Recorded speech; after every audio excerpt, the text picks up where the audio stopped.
Alright, আমরা internet এবং IP চেঞ্জের ব্যাপারে আলোচনা করলাম। নিশ্চয়ই আপনারা বুঝে গেছেন যে এক্সাক্টলি কি বোঝাতে চাচ্ছি। পরবর্তী যে টপিকটা নিয়ে আলোচনা করব খুবই গুরুত্বপূর্ণ। আমরা অনেকেই এই ভুলটা করব যদি আমাদের অ্যাকাউন্ট ফরমেশন হয়। প্রিভিয়াস অভিজ্ঞতা থেকে বলতেছি যে ভুলটা মেক্সিমামই করে নতুন করে ডেভেলপার অ্যাকাউন্ট খোলার পরে।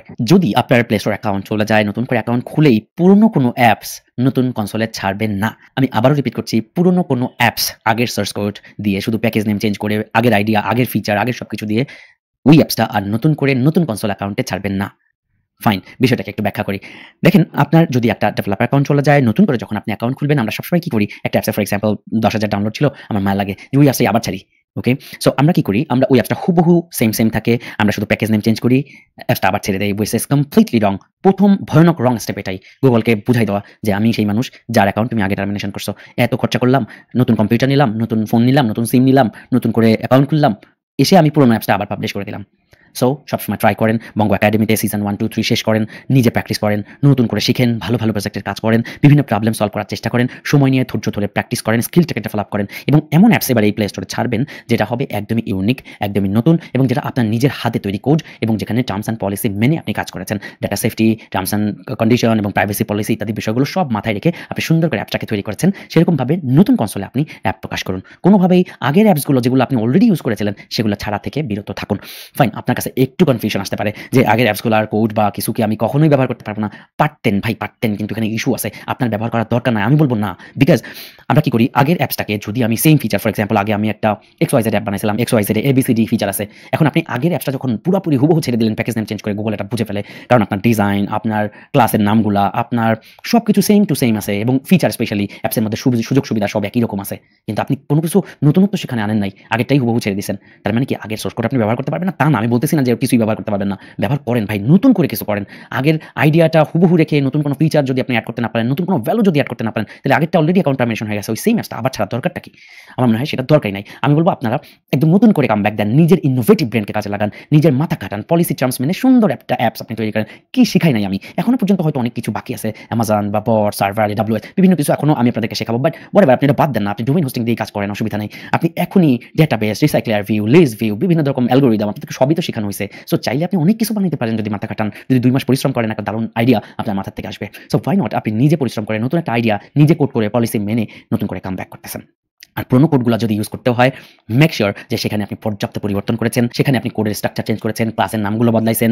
জাস্ট হুবহু আগের প্রজেক্টটাকে এনে আপনি ইউজ করবেন না। বরঞ্চ সেখান থেকে বিভিন্ন ফিচার, বিভিন্ন জিনিস আপনি এনে ইউজ করতে পারেন। বাট মেক সিওর যে সেখানে নতুনত্ব আছে, নতুন ফিচার আছে। হুবহু আগের অ্যাপসটাই আপনি আর ছাড়তেছেন না। নতুন কিছু ভ্যালু এড করছেন। সো আর যদি মনে হয় কনফিউজ লাগে যে নতুন কোনো ভ্যালু আমি এড করতে পারতেছি না, তাহলে বাদ দেন। বাদ দিয়ে একদম ফ্রেশ নতুন, যেহেতু ফ্রেশ স্টার্ট করছেন, একদম নতুন কিছু করেন। ইনশাআল্লাহ একবার যারা এই সাহসী স্টেপগুলো নিতে পারে, আমি মনে করি তাদের প্রিভিয়াস এক্সপেরিয়েন্স যে চলে যাওয়া বা নতুন করে শুরু করা, এরাই আলটিমেটলি জয় করে। কারণ অনেক দিনের অভিজ্ঞতা ভাই, অনেক দিনের অভিজ্ঞতা, অনেক অল্প বয়সে শুরু করছি। আপনি যান সফল মানুষদের গল্প শোনেন, দেখেন আমার কথার কোনো দুই পান কিনা। যারা সফল হয় তারা অনেকবার শূন্য থেকে শুরু করে।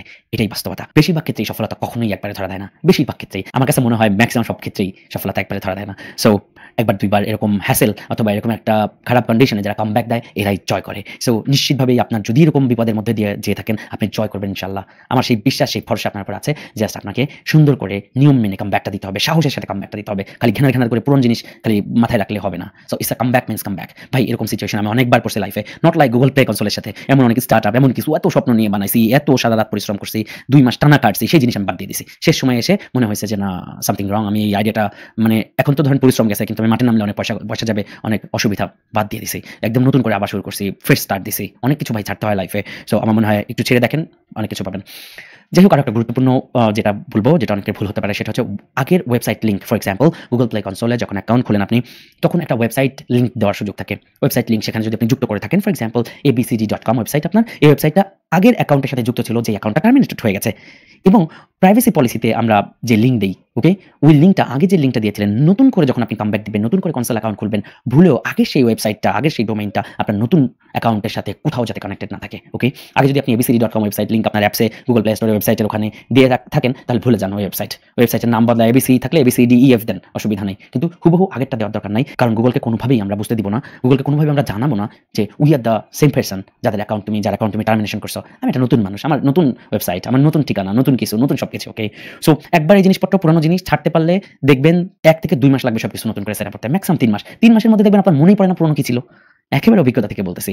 কিন্তু শুরুটা করতে এই স্টেপগুলা নিতে একটু কঠিন, কষ্ট হয়। যে আগের অ্যাকাউন্টে একটা YouTube চ্যানেল ছিল, আগের Gmail এর সাথে ওই স্মৃতি ছিল। ওকে? এগুলা করলে হবে না। অলরাইট, সো এই হচ্ছে সবথেকে বড় ব্যাপার। আরেকটা যেটা গুরুত্বপূর্ণ পয়েন্ট, এটা খুবই হাস্যকর বাট তারপরে বলব যে Google প্রোডাক্ট যেমন YouTube, আমি ফর এক্সাম্পল আপনি ধরেন আপনার Play Store অ্যাকাউন্ট গেছে, অফ কোর্স ধরেন। এখন আপনার ওই যে Play Store অ্যাকাউন্ট যে Gmailটার সাথে ছিল, ওই Gmail দিয়ে একটা YouTube চ্যানেল খোলা আছে। ওই চ্যানেলে আপনার ধরেন ৫টা ৭টা ১০টা ভিডিও আপলোড করা ছিল। ভাবলেন যে আচ্ছা ১০-২০ হাজার ভিউ হইছিল, ওই ভিডিওগুলো আমি নতুন অ্যাকাউন্টে ছাড়ি। হুবহু সেম ভিডিওগুলা নতুন অ্যাকাউন্টে আপনি আবার এসে ছাড়লেন। এটা করা যাবে না। এটা কইরেন না, ওকে? কারণ এআই কখন কোন জায়গা থেকে রিলেট করে ফেলে। কারণ গুগলের প্রোডাক্ট মানেই গুগল, ওকে? সো এআই কখন কোন জায়গা থেকে যে রিলেট করে ফেলবে যে আপনি সেই আগের পারসন। সোজা কথা, আগের জিমেইল দিয়ে আগের গুগলের সাথে সম্পর্কিত যা করছেন সব বাদ দিয়ে দিতে হবে, ওকে? সেটা ভিডিও হোক, সেটা জিমেইল হোক, সেটা মোবাইল নাম্বার হোক, সেটা আগের ফোন হোক, সেটা কম্পিউটার হোক, ওকে? আরেকটা জিনিস হচ্ছে পুরনো ওই যে জিমেইলটা ভালো হয়, ওইটাকে যদি আপনি সব জায়গা থেকে রিমুভ করে আল্লাহর নামে ওটাকে ডিলিট করে দিতে পারেন। বিকজ কোনোভাবেই নতুন যে কনসোল যে জিমেইল অ্যাকাউন্ট দিয়ে খুলবেন, সেই জিমেইল থেকে পুরনো জিমেইলে ইমেইল আদান-প্রদান থেকেও বিরত থাকার চেষ্টা করুন, ওকে? গুগল কোনোভাবেই যাতে মানে রিলেট করতে না পারে সেই ব্যবস্থা যদি করতে পারেন, একেবারে 100% ইনশাআল্লাহ নিরাপদ, কোনোভাবেই কোনো প্রবলেম হবে না। কারণ গুগল আমাদেরকে ইন পারসন কখনোই আটকাবে না। গুগল জাস্ট কিছু নীতিমালা বানাইছে, কঠিন নীতিমালা, বাট আমি বুঝি ভাই কেন গুগল এত কঠিন হইছে। আমাদের কারণে আমরা অনেক রং, অনেক আনএথিক্যাল কাজ করি। দেখেন আমি বঙ্গ একাডেমি নিয়ে কাজ করছি, আপনারা অনেকেই হয়তো একমত হবেন। এই যে বাংলাদেশে এত পরিশ্রম করছি একটা এডুকেশনাল প্ল্যাটফর্ম লার্নিং, ঠিক আছে, আমরা একটা পয়সা নেই। সো এই কোর্স ফিটা মেরে দিয়ে কেমনে পাইরেসি করা যায়, এরকম মানুষের সংখ্যা দেখেন কম আছে দেশে। এরা একটা আবার ভাবে না যে শেখার একটা জিনিস আমি ২ নাম্বারই করে ক্যারিয়ারে রিজিকে রাস্তা কেমনে বের হবে, কখনোই ভাবে না। সো আমরা কিন্তু ২ নাম্বারই করতে খুব ওস্তাদ। কিন্তু সেটা কখনোই যে শাইন আনতে পারে না, কখনোই যে আমাদের ক্যারিয়ারে ভালো কিছু দিতে পারে না, এই জিনিসটা আমরা বেমালুম ভুলে যাই। আমরা বেমালুম ভুলে যাই যে সফলতা এবং রিজিকের মালিক আল্লাহ। আমরা কেবলমাত্র চেষ্টা করি, চেষ্টা করতে পারি। এর বাইরে আমরা কিছুই করতে পারি না। সো গুগল আসলে এত স্ট্রিক্ট হইছে এই কারণে যে তুমি এত কঠিন তোমার রাস্তা করে দেবো যে তুমি ভায়োলেশন করবা না। তুমি সতর্ক হও, তুমি লেখাপড়া করো, তুমি আমাদের পলিসি সম্পর্কে জানো, জেনে বুঝে প্লে স্টোরে অ্যাকাউন্ট করো, জেনে বুঝে প্লে স্টোরে অ্যাপস দাও, লাখ লাখ টাকা কামাও, আমার কোনো অসুবিধা নাই। বাট গুগল রাস্তাগুলোকে কঠিন করে দিছে যাতে করে আমরা হর হামেশা একটা অ্যাকাউন্ট গেলে আরেকটা খুলবো, আবার ভায়োলেশন করবো। আমি আমার বঙ্গ একাডেমির স্টুডেন্টদের মধ্যে দেখছি, আপনি যান সিজন 1 কেস স্টাডিগুলো দেখেন, দেখেন একটু বেশি টাকা অফার করছে, নিজের কনসোল অ্যাকাউন্টটা বেচে দিছে। দেখেন যে কিভাবে লোভের কারণে মাত্র $10 $20 একটা ক্লায়েন্ট অফার করছে, ক্লায়েন্টের একটা অ্যাপস যার মধ্যে ভাইরাস আছে, বিভিন্ন অসুবিধা আছে, বিভিন্ন রকম ভায়োলেশন আছে, তার নিজের অ্যাকাউন্টে প্রকাশ করে বসে আছে। অথচ তাদের একবার চিন্তা হয় নাই যে ওই ক্লায়েন্ট এত টাকা দিয়ে অ্যাপস বানাইতে পারছে, সে $25 দিয়ে একটা অ্যাকাউন্ট খুলে পাবলিশ করতে পারে না, কেন আমার কাছে আসে? সো সবসময় চোখ কান খোলা রাখবেন। লোভ আর এই যে ২ নম্বরই এই জিনিসটা বাদ দিতে হবে। গুগল আমাদের পার্টনার। গুগল আমরা যখন গুগল ইউজ করবো তখন চিন্তা করতে হবে, গুগলকে রেসপেক্ট করতে হবে যে অ্যাজ লাইক তারা আমার পার্টনার, তাদের সাথে আমি ব্যবসা করতেছি। আমার একটা অ্যাপস যদি ইন অ্যাপ পারচেজ থাকে, ফর এক্সাম্পল অ্যাপসের মধ্যে $2 $3 কিছু কেনা যায়, প্রতিদিন যদি হাজার হাজার মানুষ এটা কেনে, আপনার অ্যাপসে যদি খুব ভালো আজ না হোক 1 বছর পরে হোক, আপনার অ্যাপসে যদি 1 মিলিয়ন ইউজার হয়, 2 মিলিয়ন 3 মিলিয়ন ইউজার হয়, আপনি ভাই কোটিপতি, আপনি ভাই কোটিপতি স্টিল। সো গুগল আপনাকে এত বড় সুযোগ করে দিচ্ছে, তার পলিসিকে তো একটুখানি রেসপেক্ট করতে হবে আমাদের। সো একটু কঠিন পথ হলেও সেটা পাড়ি দিতে হবে। আমি যদি একটু সামারি করি, নতুন করে যখন আপনি ডেভেলপার অ্যাকাউন্ট করার কথা ভাবছেন, পুরোনো অ্যাকাউন্টটা কোনো ভুলের কারণে টার্মিনেশন হয়ে গেছে, আগে প্ল্যান করবেন, আগে সবকিছু নিয়ে রিসার্চ করবেন যে কেমনে আমি কামব্যাকটা দিব। বিকজ দেখেন আপনি নতুন একটা কম্পিউটার নিলেন, নতুন কম্পিউটারে যেহেতু আপনি ইন্টারনেট চেঞ্জ করবেন, আইপি চেঞ্জ করবেন, এখন নতুন কম্পিউটার নিয়েই আপনি ইন্টারনেটটা লাগাই দিলেন, ইন্টারনেটটা লাগাই দিলেন, হইলো না, ব্যাপারটা তো হইলো না। কারণ আমরা নতুন পিসিতে তো নেটই কানেক্ট করবো না, এটা নেট কানেক্ট করবো নতুন নেট। আমি ইন্টারনেট কোম্পানিকে বাদ দিব অথবা তাদের সাথে কথা বলবো যে আইপিটা চেঞ্জ করে দাও, নতুন রাউটার নিব প্রয়োজনে, তাই তো? রাউটারটা চেঞ্জ করে নিব, তারপরে এদেরকে সিনক্রোনাইজ করবো, তাই তো? সো যখন আপনি when you change make a plan, just বাজার থেকে কিনে আইনেই গুতাগুতি শুরু করেন না, আগে একটা প্ল্যান করেন যে আগের সব বাদ, ইটস আ নিউ স্টার্ট। নতুন পিসি নতুন রাউটারের সাথে কানেক্ট হবে, নতুন আইপির সাথে কানেক্ট হবে, নতুন ইন্টারনেটের সাথে কানেক্ট হবে। আমি নতুন পিসিতে বসে যেই করব, যে অ্যাকাউন্টটা খুলবো গুগলে, অবশ্যই নতুন সিম মানে নতুন একটা মোবাইল নাম্বার, নতুন হোক পুরনো হোক অসুবিধা নাই, বাট সেটা কখনোই গুগলের আগেরটার সাথে কানেক্টেড না, ওকে? আগেরটার সাথে কানেক্টেড না এমন একটা নাম্বার আমরা ইউজ করে জিমেইল অ্যাকাউন্ট খুলবো এবং গুগলের সব প্রোডাক্টটা ব্যবহার করবো।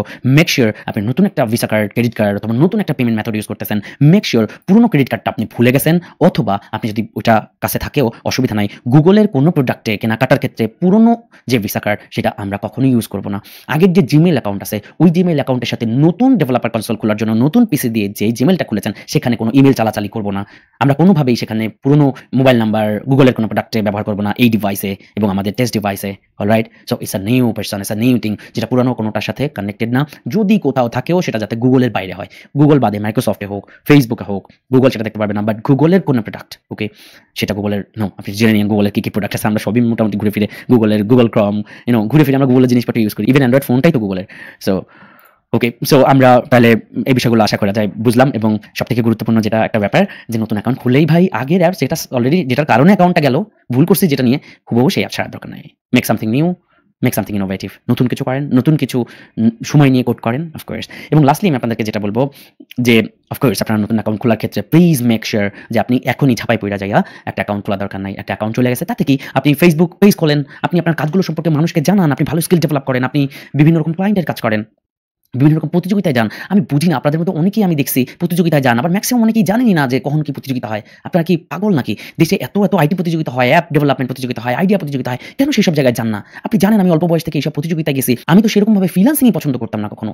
Upwork এ $200 এর কাজ আমি করি $20,000 এর কাজ। আমি করছি $10,000 এর কাজ। আমার বয়স যখন আপনার মানে হাঁটুর বয়স এখনকার বয়সের তুলনায়। আমি তখন $10,000 এর কাজ করছি। আমি তখন লাখ টাকার নিচে আমার সাথে কথা বলতে পারত না। আর $200 আমারে বললে মনে করেন যে আমি ইয়া দিয়ে পালাই। যে আমি যদি অনেক পরিশ্রম করি, আমি জানি যে আমি ২ মাস খাটলে এমন অ্যাপস বানাইতে পারবো যেখান থেকে আমি লাখ টাকা কামাবো। আমি কেন ক্লায়েন্টের কাজ করব? আমি কেন মানুষের টাকা কাজ করে দিব? শুনেন, ক্লায়েন্টের কাজ করার মধ্যে কোনো অসুবিধা নাই। বাট পার্সোনালি আমি একজন উদ্যোক্তা। আমি চাই উদ্যোগ, নতুন কিছু, নিজের ইনোভেটিভ কিছু। আমি মানুষের প্রজেক্টে কাজ করতে আমার ব্যক্তিগত ইচ্ছা কম। ওকে, এটা তখনই করছি আমি লাইফে যখন টাকার দরকার ছিল। যখন টিকে গেছি, আমি টাকার দরকার, সো একটা প্রজেক্টের কাজ করি। একটা বড় প্রজেক্টের কাজ করি। কিছু পয়সা আসবে। বাট অলওয়েজ আমার মুভমেন্ট করছে নতুন কি করা যায়? একটা স্টার্টআপ, একটা আইডিয়া, একটা নতুন কিছু। দেখেন, একটা ভিডিও এডিটিং অ্যাপস যদি আপনি দেখেন অথবা প্লে স্টোরে বিভিন্ন অ্যাপস দেখবেন যে একটা অ্যাপসে মিলিয়ন ইউজার, জানেন? ওই একটা অ্যাপসকে চালানোর জন্য পুরো একটা টিম বসে থাকে। পুরো একটা টিম এটা নিয়ে কাজ করে। সো একটা অ্যাপসই তো একটা কোম্পানি। একটা অ্যাপ জনপ্রিয় হয়ে গেলে ওই অ্যাপসই তো একটা কোম্পানি। ওকে আপডেট করতেই তো আপনি পাগল হয়ে যাবেন। ওটাকে আপডেট করতে হবে, ওটাকে সারা বিশ্বে পপুলার করে তুলতে হবে। ওখান থেকে লাখ টাকা আসবে। সেই টাকা কেমনে খাবেন সেগুলো নিয়ে চিন্তা করতে হবে। একটা অ্যাপ যদি জনপ্রিয় হয়ে যায়, ভালো মানের অ্যাপস যেখানে ভালো ফিচার আছে, ভালো ইউজার আছে, ওইটা একটাই তো একটা কোম্পানি। সো আপনি কিসের ফ্রিল্যান্সিং এর চিন্তা করবেন? ফাইন, আমি বলব আপনারা যারা আছেন, আমি বলব গো অ্যাহেড। যেখানে সুযোগ পান, যেখানে টাকা পান, গো অ্যাহেড। কোনো অসুবিধা নাই। ফ্রিল্যান্সিং করা বা ক্লায়েন্টের কাজ করে দেওয়ার মধ্যে কোনো অসুবিধা নাই। ইভেন নতুন হিসেবে তো অফকোর্স এটা একটা অভিজ্ঞতা। এটা একটা অভিজ্ঞতা এবং এটা নিজের স্কিল বাড়ে। Go ahead. বাট আমি বলব যখন আপনি নিজেই স্কিল হয়ে যাবেন, আপনি আর মানুষের কাজ করতে চাবেন না। অফকোর্স আপনি চিন্তা করবেন যে আচ্ছা ৳১,০০,০০০ বা ৳২,০০,০০০ জন্য খামাখাই কাজ করে সময় নষ্ট না করে আমি ২ মাস কাটিয়ে আমার কাছে তো পয়সা আছে। আমি নতুন একটা কিছু বানাই। আমি নতুন একটা উদ্যোগ নেই যেটা আসলে নিজের কাছে ভালো লাগে। সো একেকজনের একেক রকম ডিমান্ড। ভাই, আমরা অনেক সময় চিন্তা করি কি Fiverr, Upwork এ যেসব কাজ আছে $৫০, $৬০ একটু বেশি কাজ দেখলে আমরা ভাবি ওইটাই লাইফ, ওইটাই মনে হয় সম্ভাবনা। ভাই, ভালো ডেভেলপার $৫০-১০০ ও কাজ জীবনেও করবে না। জীবনেও করবে না। সো এনিওয়ে, সেটা কোনো কথা না। কথা হচ্ছে Upwork এ যান, Fiverr এ যান, কাজ করেন, $১০ কামাই করেন, খুশি থাকেন। আল্লাহ রিজিক যেখানে লেখছে ওইদিকে দৌড়াদৌড়ি করেন, কোনো অসুবিধা নাই। আমি প্রয়োজনে আমার জায়গা থেকে আমার পার্সোনাল অপিনিয়ন সব জায়গায় ফলো করে প্রচার করার কোনো কিছু নাই। আমি উদ্যোক্তা মানুষ। আমি আপনাদেরকে উদ্যোক্তা বানাইতে চাই মানে এই না যে আমি আপনাদেরকে অন্য জায়গা থেকে ইনকাম করতে অসুবিধা বা নিরুৎসাহিত করব, সেটা কথা না। আমার কথা হচ্ছে যে আপনারা বিভিন্ন জায়গায় বিচরণ করেন, কাজ করেন, বিভিন্ন রকম প্রতিযোগিতায় যান, সেখানে নেটওয়ার্কিং হবে, নানান মানুষের সাথে পরিচয় হবে। দেখবেন আপনি এমন কোম্পানির কাজ পাইতেছেন যে আপনি ভাবেন নাই। তা নাহলে আমি অল্প বয়সে কিভাবে এত টাকার কাজ করছি একেকটা, এবং কারোর সাথে কোনো প্ল্যাটফর্ম ছিল না। I mean not like Upwork এ ৳১০,০০,০০০ কাজ দেয় কেউ? ৳২০,০০,০০০ কাজ দেখছেন কখনো? Fiverr এ দেখছেন কখনো? তো এটা হচ্ছে ইউ শুড এক্সপ্লোর। আমি দিল্লি গেছি, দেশের নানা জায়গায় গেছি, যেখানে আইটি প্রতিযোগিতা, যেখানে সম্ভাবনা, access to information, A to I বিভিন্ন প্রজেক্টের মধ্যে গেছি, সরকারি ফান্ড পাইছি, আইসিটি ডিভিশনাল ইনোভেশন ফান্ড হোক, স্টার্টআপ বাংলাদেশ যেটা এখন গঠন হইছে, নানা জায়গায় বিচরণ করছি ভাই। So you should do that. আপনি অ্যাপ ডেভেলপার মানে খালি ঘরে বইসা কেমনে $১০ কামানো যায় এটা না। নতুন কিছু বানান, সেটা নিয়ে মানুষের কাছে যান, বিভিন্ন প্রতিযোগিতায় যান, বিভিন্ন চ্যালেঞ্জে অংশগ্রহণ করেন, আইডিয়া প্রতিযোগিতায় অংশগ্রহণ করেন, নিজের একটা কোম্পানির নাম দেন, একটা কার্ড তৈরি করেন নিজের, ৳২০০ লাগে কার্ড তৈরি করতে। সেগুলো যান, মানুষকে দেন যে আমি সফটওয়্যার ডেভেলপার, আমি অ্যান্ড্রয়েড নিয়ে কাজ করি। If you need any help, দেখেন যে আপনি কাজ পাবেন। এমন কাজ পাবেন যেটা আসলে অনেক বিগ অ্যামাউন্ট। বিকজ সত্যিকার অর্থে অ্যাপ ডেভেলপমেন্টের প্রজেক্টের বাজেট অনেক হিউজ।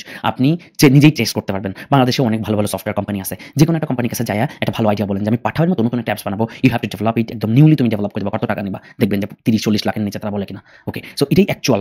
সো মার্কেটে আমরা যেগুলো দেখি অল্প টাকায় এটা সেটা, এগুলো হলো সোর্স কোড। ধরেন এগুলো কোনো ভিত্তিহীন। আই মিন কেউ একজন বানাইছে, ওইটার কপি দিয়ে মানে নতুন করে কোনো কিছু যদি ডেভেলপ করতে হয়, সেটা নিয়ে রিসার্চ করতে হয়, একটা টিম কাজ করে, ডেভেলপারদের মাথা খাটাইতে হয়, এটা অনেক কস্টলি, অনেক দামি। এটা আপনাদের বুঝতে হবে। সো আমি বলব যে অ্যাকাউন্ট একটা চলে গেলেই মানে না সব শেষ হয়ে গেছে। প্রতিযোগিতায় যান, মানুষের সাথে মেশেন, ফ্রিল্যান্সিং করেন, ক্লায়েন্টের কাজ করেন, পয়সা কামান, নিজেকে আরো আপগ্রেড করেন এবং নতুন করে ডেভেলপার অ্যাকাউন্ট খুলবেন। এই সবগুলো পন্থা অবলম্বন করে, বুঝে শুনে, পলিসিগুলো মেনে এবং আগে কি ভুল করছেন সেটা ধরে তারপরে নতুন করে প্লে স্টোর অ্যাকাউন্ট খুলবেন। অ্যান্ড অফকোর্স মেক শিওর যে নতুন করে অ্যাকাউন্ট খোলার আগে আপনার কাছে সুন্দর প্ল্যান রেডি আছে, সুন্দর আইডিয়া রেডি আছে এবং আপনি পুরনো পিসিতে প্রয়োজনে আপনি নতুন একটা অ্যাপস বানাই রাখেন, অসুবিধা নেই। এই পিসিতে যদি আপনি পুরনো পিসি যেটার মধ্যে অ্যাকাউন্ট চলে গেছে সেটা যদি ইউজ করে আপনি অ্যাপ বানান, পুরনো সোর্স কোড যেটা প্লে স্টোরে আপলোড করা ওইটা আর ব্যবহার করতে আমি নিষেধ করছি হুবহু।